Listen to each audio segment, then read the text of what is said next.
ইমাম আহমদ ইবনে হাম্বল একটা হাদিস সংগ্রহ করার জন্য তিনি বেরিয়ে গেলেন। বসরার দিকে যাচ্ছে। লম্বা পথ অতিক্রম করার পর তিনি সিদ্ধান্ত নিলেন যে রাত্র হয়ে গেছে, থাকার জন্য আল্লাহর ঘরে আশ্রয় নেওয়া দরকার। মসজিদে ঢুকলেন, গাড়ি রাইখা নামাজ আদায় করলেন। মসজিদের খাদেমকে বললেন, আজকের রাত্রটা কি মসজিদে থাকা যাবে?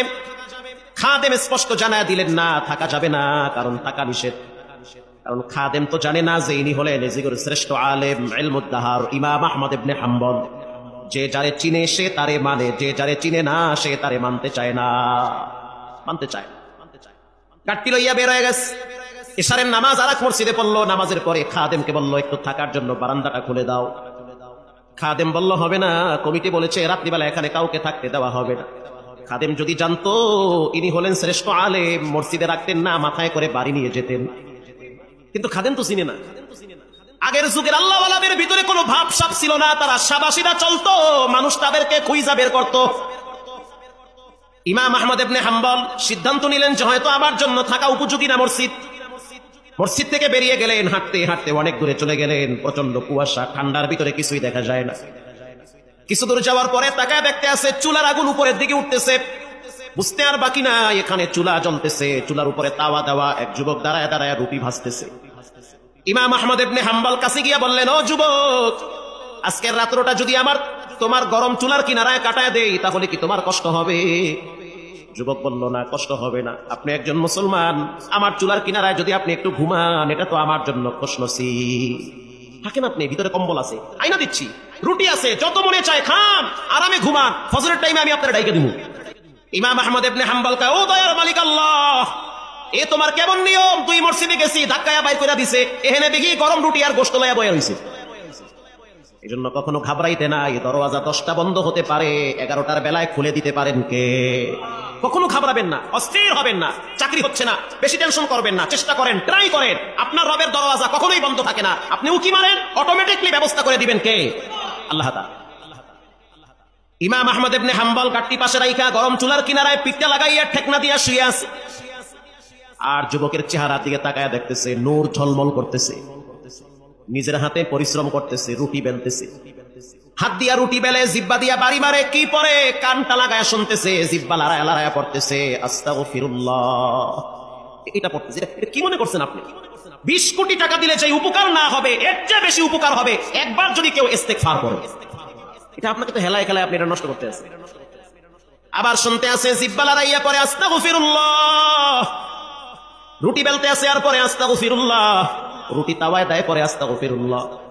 যে যারে চিনে সে তারে মানে, যে যার পরিচয় পায় সে তার জন্য পাগল হয়ে যায়।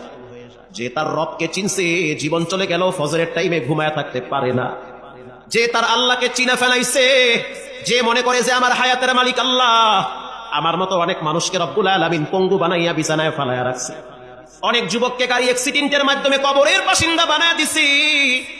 হঠাৎ হঠাৎ মানুষদেরকে আল্লাহ তাআলা দুনিয়া থেকে বিদায় করতেছে। কত যুবককে রব্বুল আলামিন ঘুমের ভিতরে জায়গায় প্যারালাইজ বানায়া দিছে। যে তার রবকে চিনে জীবন চলে গেল, সে গুনাহের রাস্তায় পা বাড়াইতে পারে না।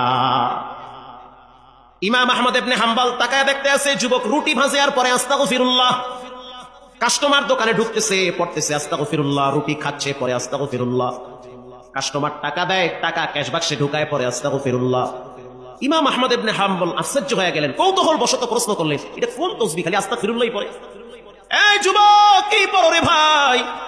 ভাই পড়ি আস্তাগফিরুল্লাহ, রব তুমি আমারে ক্ষমা কইরা দাও।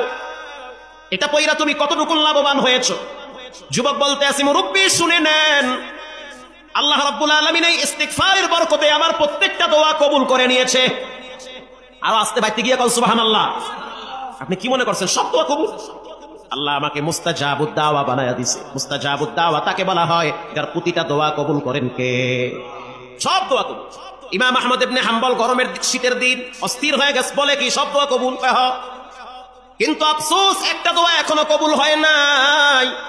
কি সেই দোয়া? বলে আমার আব্বার মুখে শুনছি, যুগের শ্রেষ্ঠ আলেম ইমাম আহমদ ইবনে হাম্বল। আমার মনটা চায় যদি একবার তার সাথে সাক্ষাৎ করতে পারতাম, আমার দিলটা ঠান্ডা হয়ে যেত। আমি আমার রসুলকে দেখি নাই, হযরত আবু বকরকে দেখি নাই, ওমরকে দেখি নাই, উসমানকে দেখি নাই, দামি দামি কোন সাহাবীকে দেখি নাই, তাবিঈনকেও দেখি নাই। তবে আব্বার মুখে শুনছি যুগের শ্রেষ্ঠ আলেম ইমাম আহমদ ইবনে হাম্বল নাকি শ্রেষ্ঠ আলেম, শ্রেষ্ঠ বুজুর্গ। যদি একবার তারে পাইতাম হাতের সাথে হাতটা লাগাইয়া মুসাফা করতাম। ইমাম আহমদ ইবনে হাম্বল নিজেকে আর সামাল দিতে পারে না, এই চোখের পানি ছেড়ে দিয়া বলে, বাবা এই দোয়াটাও রব কবুল করেছে, তাকে খুঁজতে হবে না, তিনি তোমার চুলার কিনারায় দাঁড়িয়ে আছে। এজন্য রাসূলুল্লাহ বলেছেন ইস্তেগফার বেশি বেশি পড়ো, ইস্তেগফার পড়লে ক্ষমার দরওয়াজা খুলে দিবেন কে? জীবনে অনেক অপরাধ করেছি, এজন্য বেশি বেশি ইস্তেগফার করি।